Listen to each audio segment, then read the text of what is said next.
Good evening and welcome to the Public Governance, Performance and Accountability Act. My name is Danette Fenton-Menzies and welcome to this evening's webinar. What I'll do is I'll go through the overview of the particular PGPA Act, and then at the end I'll open it up for questions if you have any. I hope that's okay. So what we're going to be looking at tonight,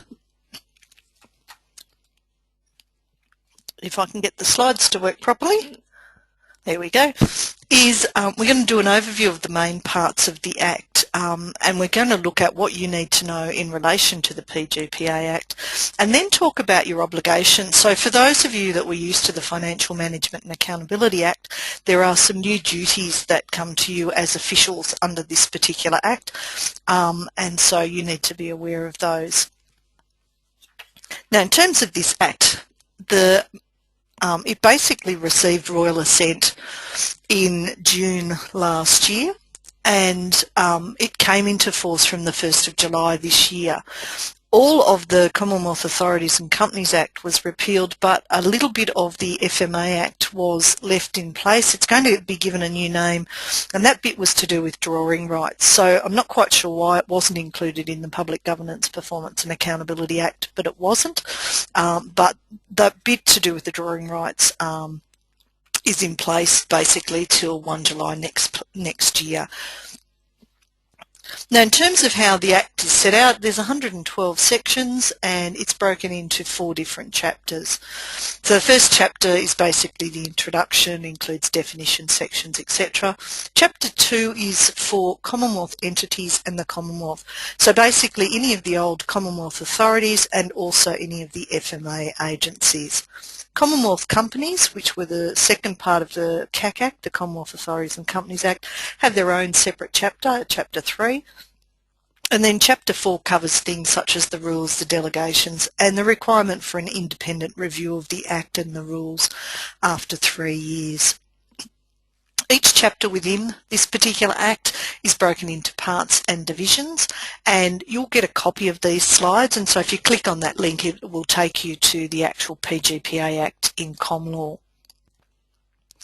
Now, the objects of the Act, Section 5 basically tells you what this particular Act is about. And one of the reasons it was brought in was to establish a coherent system of governance and accountability across Commonwealth entities. So under the previous framework, we had 2 separate acts, the FMA Act and also the Commonwealth Authorities and Companies Act. Both of those acts had put different requirements on people within those organisations. So this Act seeks to have the same requirements across the different types of Commonwealth organisations. Part B of the objectives is basically to establish a performance framework across Commonwealth entities.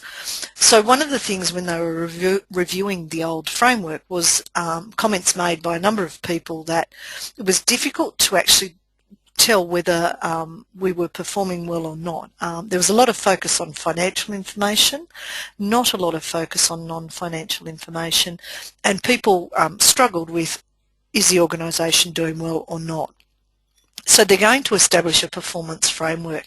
Now this is the second part of the implementation, so we won't see a lot to do with the performance framework till the 2015-16 financial year. Currently they've got a draft performance framework out there which is going through the consultation phase. So we expect to hear more about that in probably November or December this year. Now, Part C is to require the Commonwealth and also Commonwealth entities, of which your organisations will be one, to meet high standards of governance, performance and accountability. And it's just like the name says, public governance, performance and accountability. That's the main focus of the Act. We also need to provide meaningful information to Parliament and the public, which will include non-financial information when we get to the 2015-16 year, and we're working under the performance framework. We also will need to work cooperatively with others to achieve common objectives where practicable. Now what that bit's in there for is because as government shrinks, we will be expected to work more with not-for-profit and private sector organisations, and also we always work with other jurisdictions as well, such as state and territory governments. The final requirement in the objectives of this Act is to require Commonwealth companies to meet high standards of governance, performance and accountability. So they're a separate type of organisation called Commonwealth companies, whereas the old FMA agencies and also the Commonwealth authorities are regarded as Commonwealth entities. Now in this Act, under the old FMA Act, the definition section was Section 5. Under the new Act, it's Section 8. And this is where any of the new terms that you hear in this Act will be defined. One of the things, I've been teaching the new Act for a couple of weeks now, and one of the things that people struggle with is just the new language in the Act. So let me take you through some of that new language. Section 10 defines a Commonwealth entity, and that includes a Department of State. So if you're if you remember the old FMA CAC flip chart, if you were one of the 19 departments of state that were in the yellow section, then you're a Department of State. So departments like agriculture, industry, they're departments of state, immigration as well. Or if you're a parliamentary department, you would also be regarded as a Commonwealth entity. So departments such as the Department of Parliamentary Services. Part C is listed entities. Listed entities are actually listed in the PGPA rule under Schedule 1, and they were all of the other ones that were on the FMA side of the FMA CAC flip chart. So they come under one of the departments of state and make up the portfolios. Part D is the body corporates, which are established under a law of Commonwealth. These were the old Commonwealth authorities. The body corporate, basically with a Commonwealth authority as they used to be called, they were created by their own piece of enabling legislation. For example, the CSIRO is a Commonwealth authority, or used to be a Commonwealth authority. So there's a CSIRO that creates the separate legal entity called the CSIRO. So the difference between the old FMA and CAC was that with an FMA agency, and say we use the Department of Industry, they would sign their contracts, Department of Industry, on behalf of the Commonwealth of Australia. Whereas CSIRO, being a separate legal entity to the Commonwealth, would sign their contracts simply CSIRO. So the first three were basically what used to show on the FMA side of the flip chart, and the last one were the Commonwealth authorities on the Commonwealth and authorities side of things. Now, under Section 11, there are two types of Commonwealth entities. The first one are called Corporate Commonwealth Entities, or CCEs, and these were the equivalent of the old Commonwealth authorities. There is a couple of ones that used to be FMA that are now regarded as Corporate Commonwealth Entities, and most of you will be working under what we call the non-corporate Commonwealth entities, or NCEs. So they dropped one of the C's in the acronym. So they're the equivalent of the old FMA agencies. So Department of Finance has actually issued a new flip chart which shows you those, and I'm just going to change screens, so hopefully this works for you, and I'll just show you what that new flip chart looks like.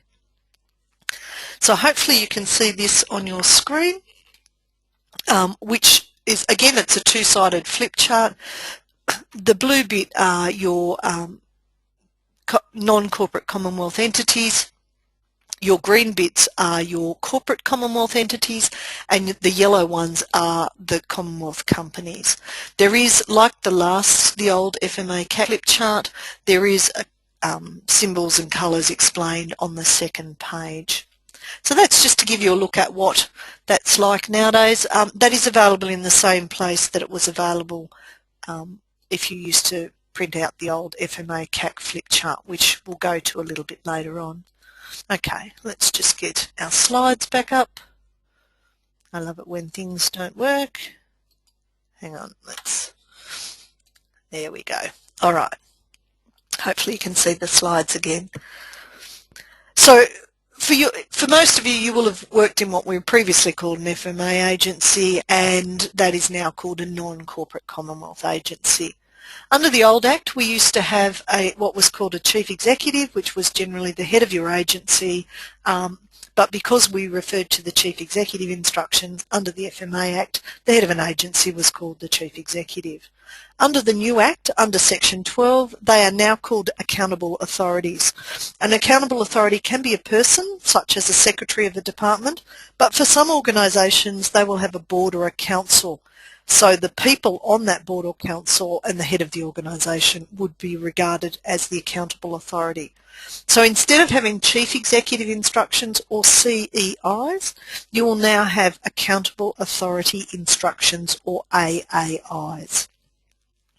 And that's important because accountable authorities have specific duties that you need to be aware of because you will be supporting them in your role as an official of the organisation.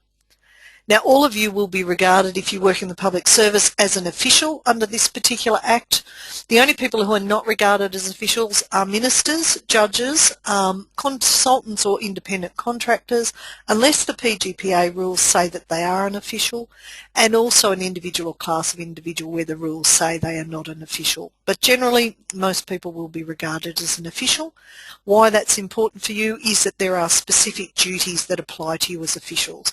And for those of you that previously worked in FMA agencies, these are new duties, so you need to be aware of the changes in the duties. Towards the end, there's a slide that actually takes you through the names that we were used to under the FMA and also the new names under the PGPA Act, so hopefully that'll help you too. Now, Part 2.2, Division 2, basically talks through the different duties of the accountable authorities. I'm going to go through these briefly because they will be things that you assist your organisation with achieving. Section 15 is really important because this requires the accountable authority to govern the entity in a way that promotes the proper use and management of public resources for which the authority is responsible. Most of you will be used to the old efficient, effective, economical and ethical, and that basically has remained with this new Act. They also need to promote the achievement of the purposes of the entity, and finally they need to promote the financial sustainability of the entity. So for those of you that were used to, when you were spending money, talking about Reg 9 and Reg 10, they were FMA Reg 9 and Reg 10. We no longer have them, although we have some equivalents of those, which I'll talk about a little bit later.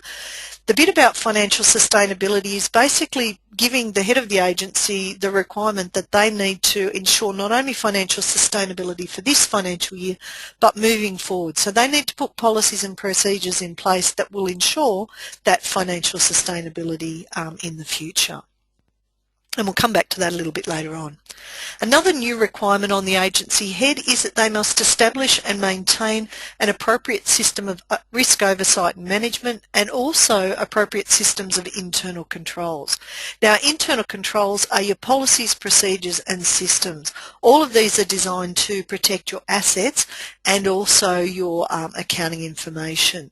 So at the end of the day, we need to assist our organisations, and it does include both managing consultants and independent contractors. Even though they're not officials, this section requires that we manage the risk and the internal controls, and they may be part of that.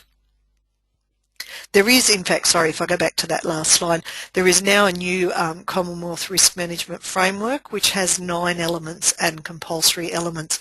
So I would imagine in your agencies you will see some new guidances around risk over the next little while. Some other duties that we may be required to assist our accountable authority or head of agency with to ensure that we cooperate with others, and others include private sector, not-for-profit and also other jurisdictions to achieve common objectives. We need to make sure that we manage our risks associated with any requirements we impose on others, and also the effects. So Section 18 is about trying to reduce the red tape that we impose when we're working with others, such as private sector, not-for-profit and also other jurisdictions. Section 19 was in the previous Act, duty to keep responsible minister and finance minister informed. And Section 20 allows that the rules, so these are the PGPA rules, may prescribe matters which help the accountable authority to discharge their duties. Now, for those of you who work in a non-corporate Commonwealth entity, which is our old FMA agencies, they have to make sure that they govern in a way that is not inconsistent with the policies of the Australian government. So for those of you who do procurement or spend government money, we need to make sure that we continue to comply with all of those policies around procurement. For corporate Commonwealth entities, which are your old Commonwealth authorities, the Finance Minister can put particular requirements around those Australian government policies on particular corporate Commonwealth entities. Section 23 is really important because it allows the head of the agency to basically enter into or vary and administer particular arrangements, including contracts, agreements, deeds or understandings, including MOUs. Another thing that the accountable authority can do is to set up a advisory board, and this is just for the non-corporate Commonwealth entities. Those people on the advisory board don't have to be public servants, and they're there to assist the accountable authority to help them with their governance of the particular organisation. They also have a number of requirements as the accountable authority around planning, performance and accountability, and we'll talk about those a little bit later on. Now, for us as officials, because I always include myself as an official given I work pretty much every day with the public service, we covered in Part 2.2, Division 3. So some new duties. These duties were in the old Commonwealth Authorities and Companies Act, but they weren't in the FMA Act. So these are new and ones that I suppose you just need to understand the requirements. So we have a duty of care and diligence. We have a duty to act in good faith and for proper purposes. There are duties in relation to our use of position and use of information, and there is duty to disclose interests.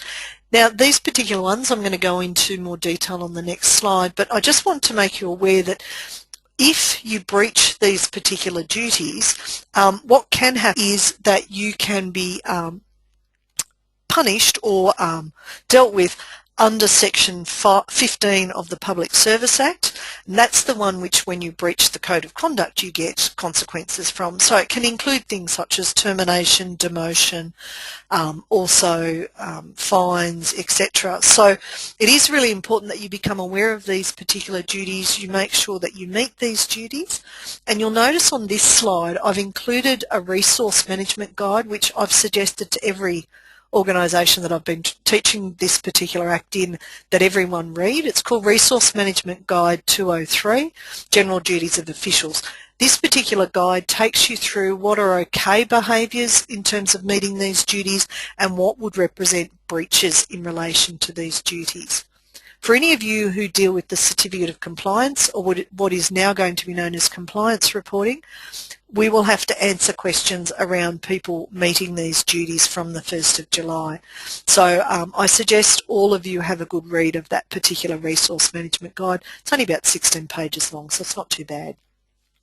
So in terms of what is expected of us when we meet these duties, a duty of care and diligence, we basically look at what would a reasonable person do if they were asked to do the task that we're doing. And if a reasonable person would do what we did, then we've met the duty of care and diligence. If a reasonable person would do far more than we did, then probably we haven't met this particular requirement. For example, if someone asked me to spend $1 million and I worked in public service and I'd never done any training about procurement and I didn't take the time to read the accountable authority instructions and any departmental policies, if I didn't read the Commonwealth procurement rules, and I really didn't pay much attention and made a pretty hopeless effort at spending that money, so I spent it but didn't do it wisely, then I probably haven't met the duty of care and diligence.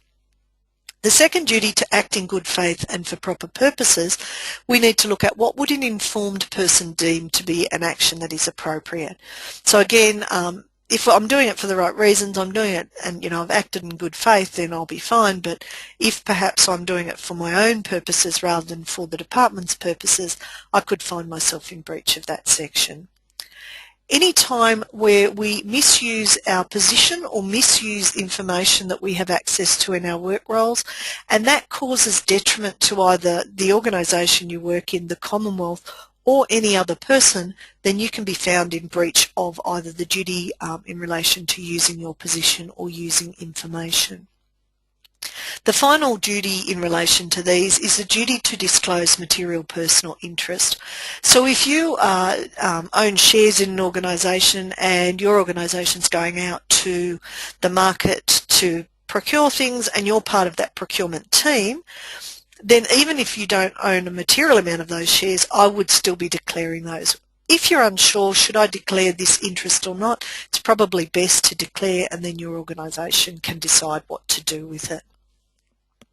So don't forget that resource management guide. Now, some other things that you need to be aware of. So I've already spoken about the fact that if you breach those duties on the previous slide, you can get picked up under Section 15 of the Public Service Act. It is still possible that you may also receive consequences under either administrative law, civil law, or if you've breached bad enough from a criminal perspective, there is still the possibility of going to jail.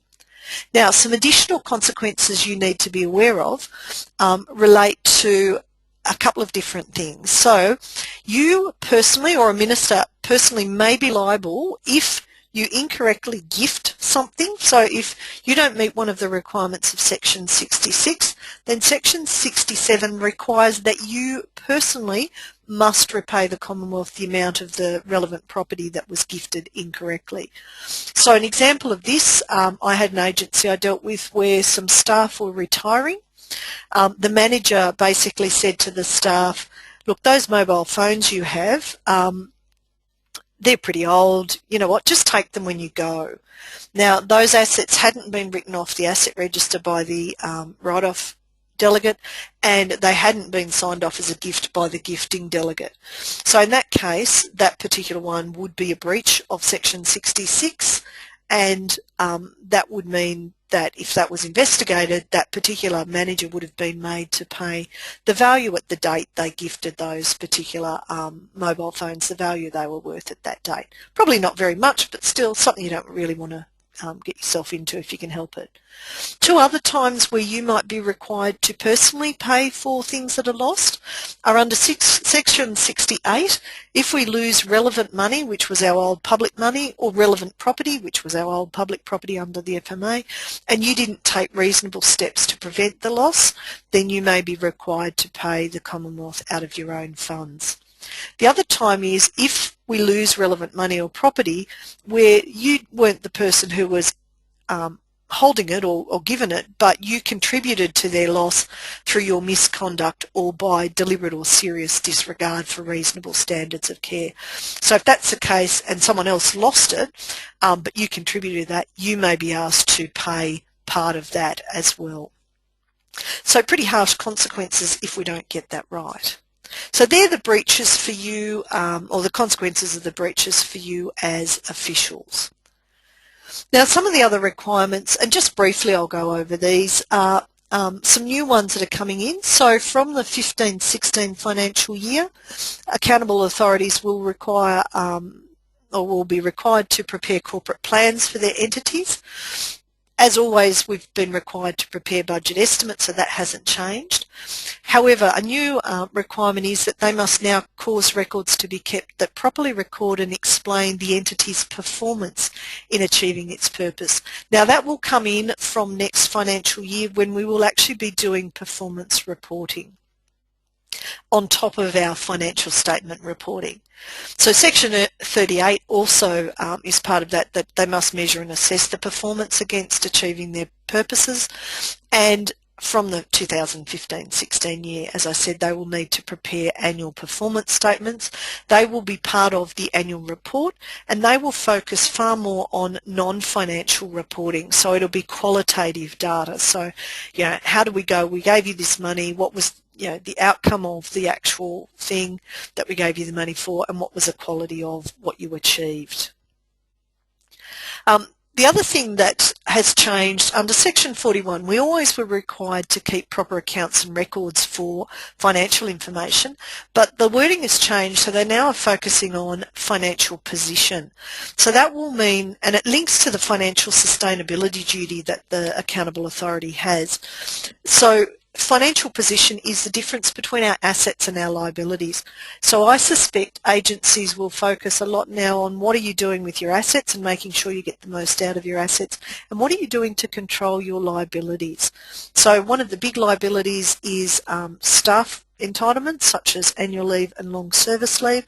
So I suspect agencies will be scrutinising that and making sure people go on leave on a regular basis and not accumulate too much leave.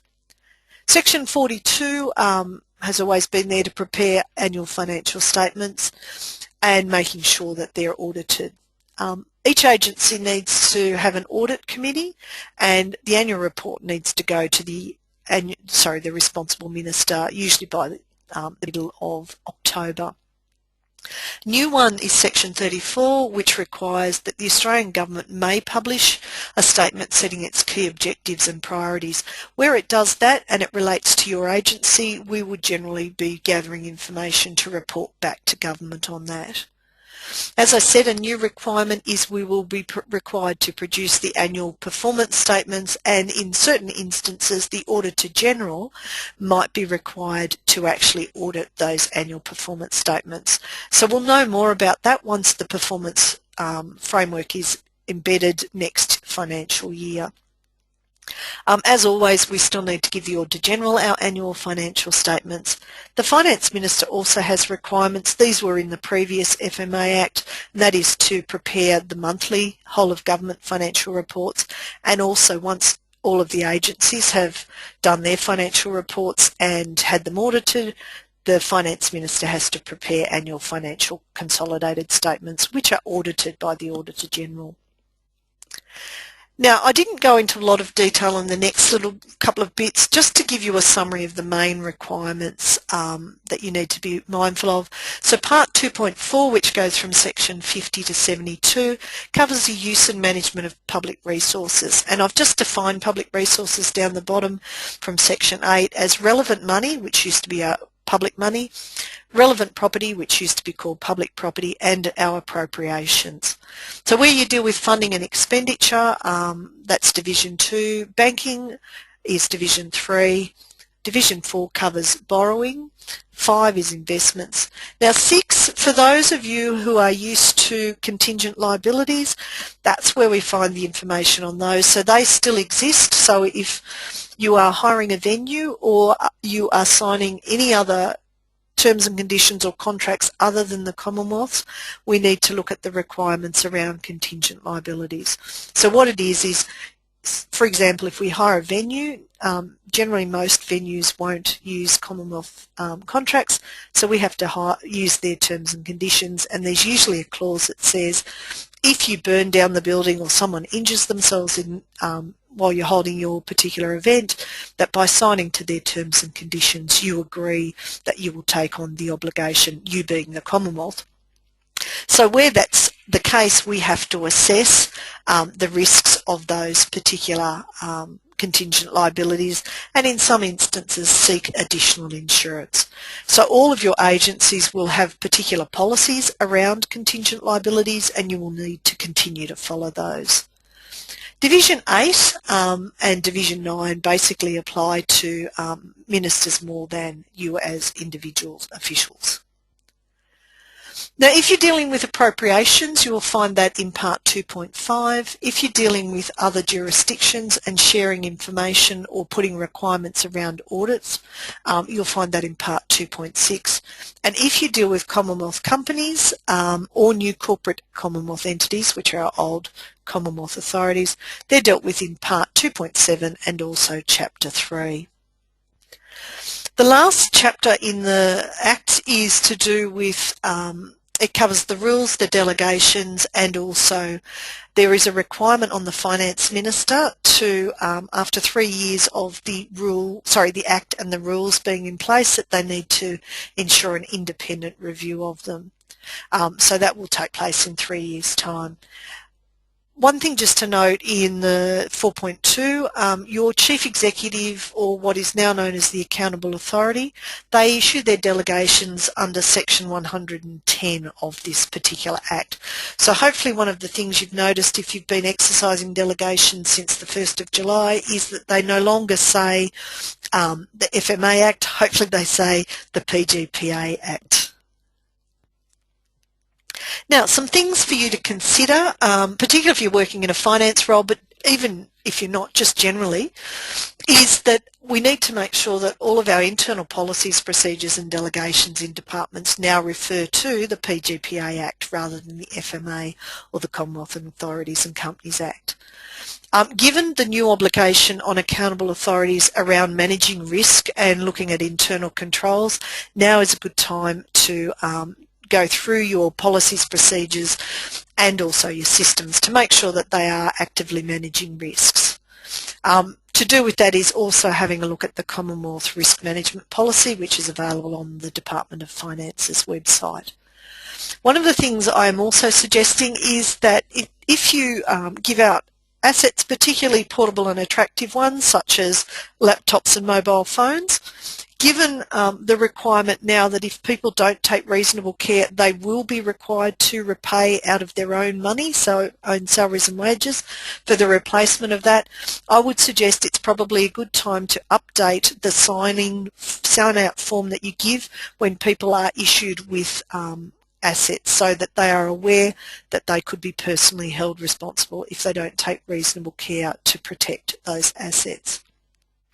For any of those of you who are dealing with the head of agency, obviously making them aware of their new duties as an accountable authority. For those of you that deal with the Certificate of Compliance, there is going to be a new report called Compliance Report, and the Department of Finance has issued a draft for that particular compliance report. It applies obviously from 1 July this year, and the questions in that reflect the new duties in the PGPA Act. So if you do deal with the Certificate of Compliance previously and you're going to be dealing with the new compliance reporting, I would suggest you have a look at that draft now, and that's again available on the Department of Finance's website. If you are dealing with staff that are not aware of their new duties as officials, then now's probably a good time to inform them of those duties. As I said, you will get a copy of this particular recording, and if you need copies of the slides, you're more than welcome to contact me. And you can just send that to learn@magicallearning.com. Now, I just want to show you where you can find more information, so I'm just going to move away from this slide. I'm going to come back to the slides in a second just to take you through the difference. But just in terms of, there are two places you can look at. So the Department of Finance has this website, Public Management Reform Agenda, of which the new Act is part of that reform, and it's the start of the reform. Next year we'll be seeing the performance framework put in as part of this reform. So this is here, and it has a number of resources including copies of the Act, guidance, etc. Also, for those of you that are used to using the Department of Finance's website, we still have the Financial Framework tab, and you can click on there and get that CAC flip chart, but the new flip chart. For those of you that want to find more of the policies to do with the new Act, they're not actually under the Financial Framework, as you can see on this bit in this square. So you can click on there and it will take you to the Resource Management Framework. If that disappears at any stage, the other way you can get to it is to click on the Procurement tab, and I'm just going to show you how to do this. And you'll see here under Procurement on the side there's a tab called Resource Management, and when you click on that, it takes you to this website, which is part of finance. I will say for each of these components of the legislation and the rules that you can see I'm flipping on, there are sections. You'll notice there is a See More. If you don't click on that, you may miss some resources. So just be aware that's there, and obviously copies of the legislation and rules are available there too. Okay, we'll just go back to the slides, and I'm nearly finished my presentation, then you can ask questions in a second. So hang on and we'll get that back up. Sorry, just technology. Here we go. Woohoo! Now, just in terms of terminology that you may be used to, if you were used to FMA Act and FMA regs such as 910, we now talk about the PGPA Act and also the PGPA rules. Our Chief Executive instructions are now called Accountable Authority instructions, and because of that your head of agency will now be an accountable authority rather than the Chief Executive.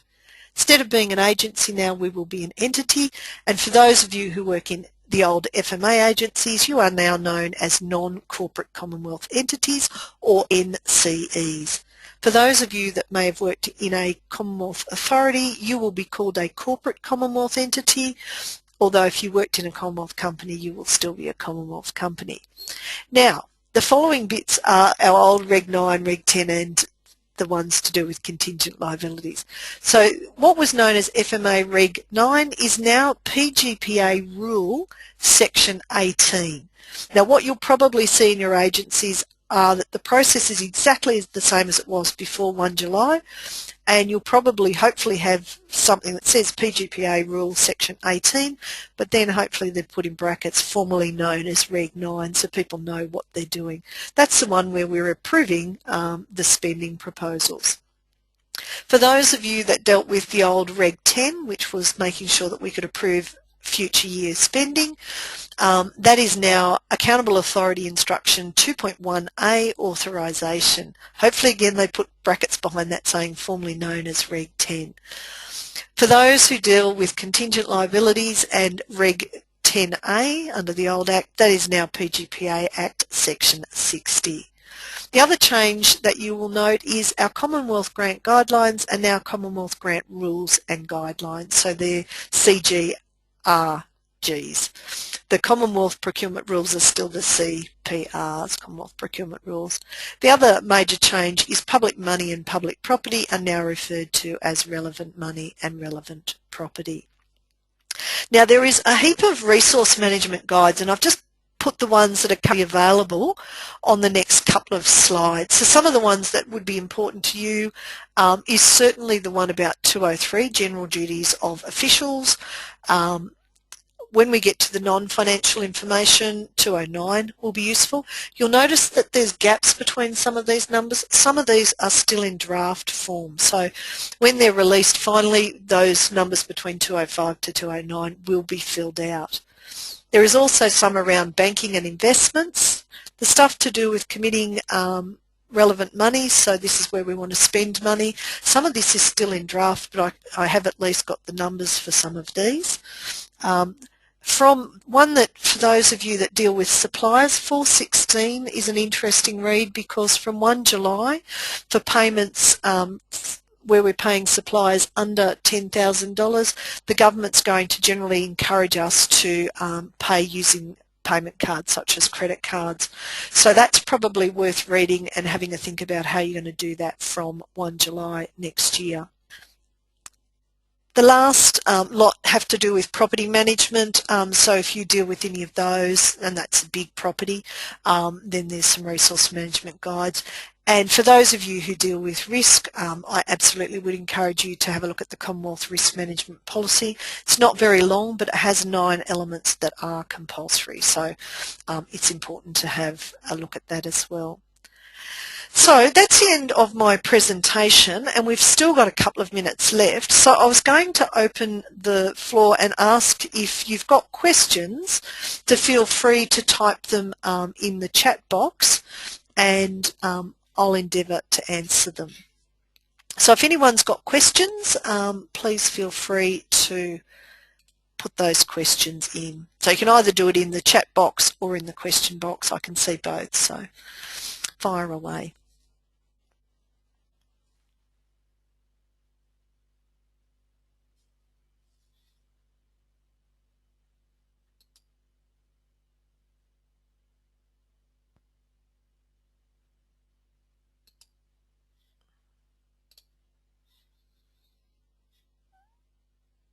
It doesn't look like anyone's got any questions. Well, so you will all get a copy of these slides plus this presentation, so you'll have a recording of this, so you'll receive a link.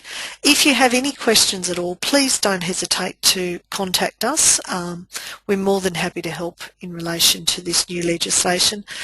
Please know that Finance has still got some of these guides in final draft, so not everything is finalised yet.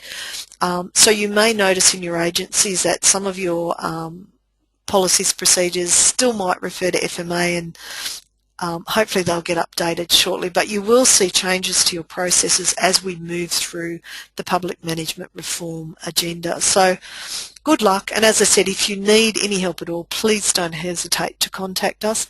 We're also running, for those of you who might want to attend, we're running some workshops next week in relation to this face-to-face too, which are a little bit longer than the webinar. So hopefully it's been helpful tonight, and thanks so much for attending. Thank you very much, Kai. I just saw the thank you there. And I hope you all have a lovely evening, and I'll catch up with you all soon. Thank you very much. Bye-bye.